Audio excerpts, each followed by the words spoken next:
হচ্ছে তুই এই ঘরেই লুকিয়ে আছিস।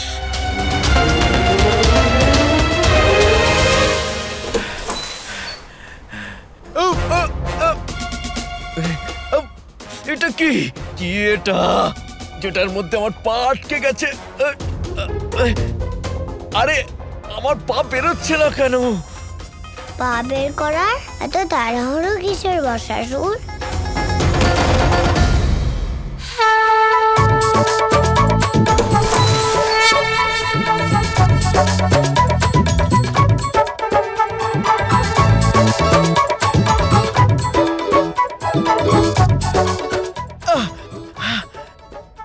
আমি এই কারটাকে ছিঁড়তে পারছি না কেন?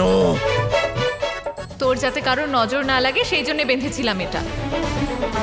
দেখতে থাকো বর্ষাসুর, মার এই রক্ষা কবচ কিভাবে তোমার সমস্ত চালকে বিফল করে দেয়। দাদা, এখান থেকে পালানোর সময় এসে গেছে।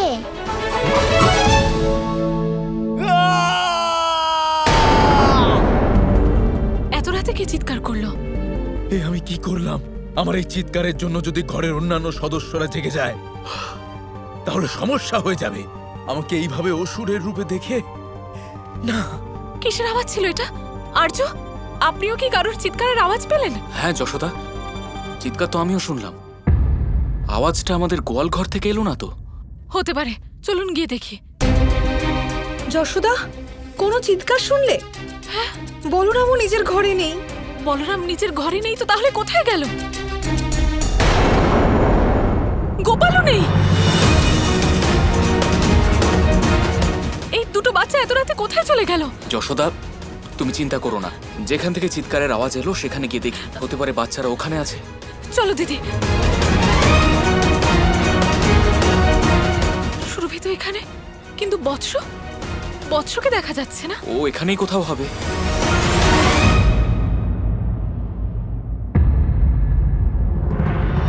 আমাকে বাছুরের রূপ ধারণ করতে হবে।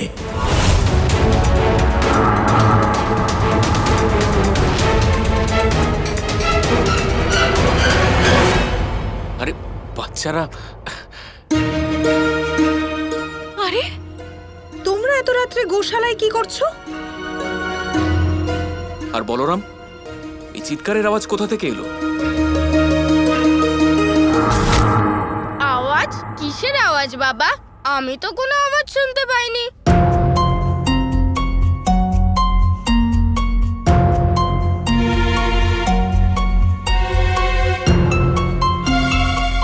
গোপাল, তোর এত ঘুম পাচ্ছিল তখন, তাহলে এখানে এসেছিস কেন? কাউকে কোনো ডর থেকে বাঁচাতে এসেছি। আরে বৎসের পা এটা। গোপাল, এটা তো তোর কোমর বন্ধনী, তাই না? যেটা আমি তোকে কুনজর থেকে রক্ষা করার জন্য পরিয়েছিলাম আর তুই ছেড়ে দিয়েছিলি। তাহলে এই কাজটাও এই মায়াবী পুত্রই করেছে। এটা এখানে এলো কি করে? মা, গোপাল এই বন্ধন বিশেষ করে বৎসের জন্যই বানিয়েছিল। আমাদের বৎস কি সুন্দর আর কি ভালো, তাই না? তাই যাতে কারোর কুনজর না পড়ে সেই জন্য আমরা বন্ধন বাঁধতে এখানে চলে এসেছি। তোমরা দুজন আমার সাথে যা করেছো তার শাস্তি আমি তোমাদের দুজনকে অবশ্যই দেব। গোপালের খেলার ধরন আমি মাঝে সাঝে বুঝতে পারি না। কখনো বৎসকে ভয় পায়, আবার কখনো এতটা ভালোবাসে যে ওকে কুনজর থেকে রক্ষা করতে চায়। আর্য, দিদি, আমার মনে হয় বাচ্চারা যখন বৎসের পায়ে কাঠটা বাঁধছিল তখনই হয়তো ও ভয় পেয়ে চিৎকার করেছে। হ্যাঁ হ্যাঁ যশোদা, চলো সবাই ঘুমিয়ে পড়ি। চলো বাচ্চারা, চল।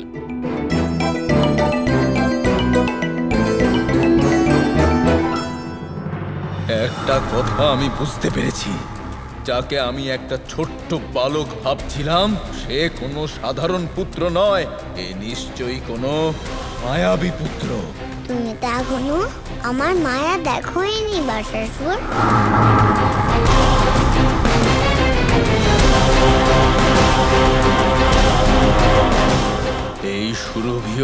মায়াবী পুত্রের সাথে যুক্ত হয়ে আছে। ওই বাচ্চাটাকে তো আমি সকালে দেখে নেব, আর সুরভি, তোকে আমি আজ রাতেই মেরে ফেলবো।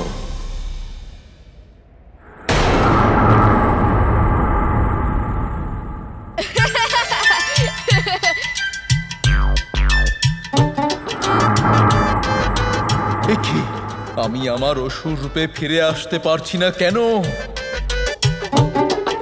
গোপাল, এটা তো বলো যেই বন্ধন দিয়ে হবে কি? সেটাই হবে দাদা, যেটা আপনি দেখছেন। আমাদের প্রিয় সুন্দর বর্ষাসুরের ওপর কারো কোনো নজর পড়বে না, আরো সারা জীবন এরকমই সুন্দর বাছর হয়ে থাকবে। এটা বর্ষাসুরকে তার নিজের রূপে আসতে দেবে না। আমার সাথে সব কি হচ্ছে?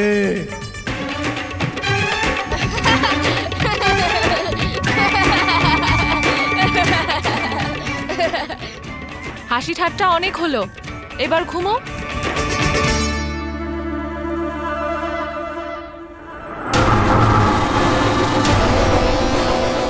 আমার মনে হয় আমার পায়ে বাঁধা এই কালো কারটার জন্যই সবটা হচ্ছে। এবার আমি এই বাছুরটার রূপ থেকে বেরোবো কিভাবে? আজ সারা দিন আমরা গরুদের ওপর নজর রাখবো। হ্যাঁ, আজ আমরা কোনো রকম ভুল হতেই দেব না। আমরা তাড়াতাড়ি গিয়ে তাড়াতাড়ি ফিরে আসবো। আমরা তো তাড়াতাড়ি তখনই যেতে পারবো যখন প্রধান মশাই তাড়াতাড়ি আসবে। এই মেয়েটা একটা সুযোগও ছাড়ে না। তাড়াতাড়ি আসবো না এসে পড়েছি। গরু চড়ানোর জন্য আজকে দলকে তৈরি? আমিও তৈরি আছি দাদা। গোপাল, তুমিও? গোপাল, সত্যি তুমি আমাদের সাথে যাবে? আমি তো কালকেই বলেছিলাম যে আমিও আপনাদের সাথে যাব। ঠিক আছে গোপাল। হ্যাঁ, গোপালও আমাদের সাথে যাবে। ও তো নিজে ছোট্ট ছোট্ট পায়ে দৌড়ে দৌড়ে খুব আস্তে আস্তে হাঁটে।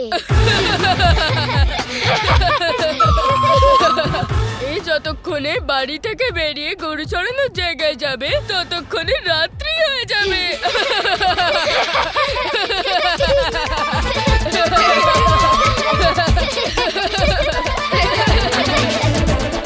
এবার তো আমি গরু চড়াতে নিশ্চয়ই যাব।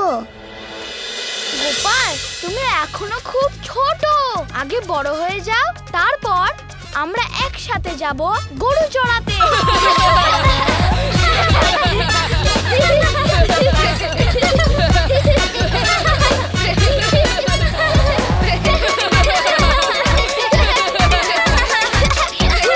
কি হয়েছে? এত হাসি পাচ্ছে কেন শুনি? আর গোপাল, এ কি, কোথায় চললি তুই? গরু চড়াতে। মা, গোপালও আমাদের সাথে গরু চড়াতে মাঠে যেতে চায়। গরু চড়াতে? একদম না।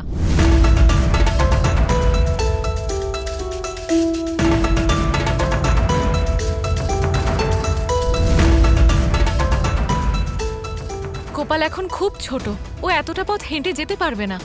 আর ওখানে অতগুলো গরুর মাঝে ওর আঘাত লাগতে পারে। আমি তো তোকে বলেছিলাম না, যখন তুই একটু বড় হয়ে গিয়ে গরুদের সামলাতে পারবি, নিজেকে সামলাতে পারবি, তখনই তুই গরু চড়াতে যাবি সোনা, তার আগে নয়।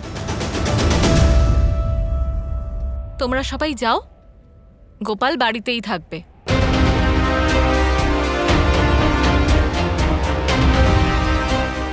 চল।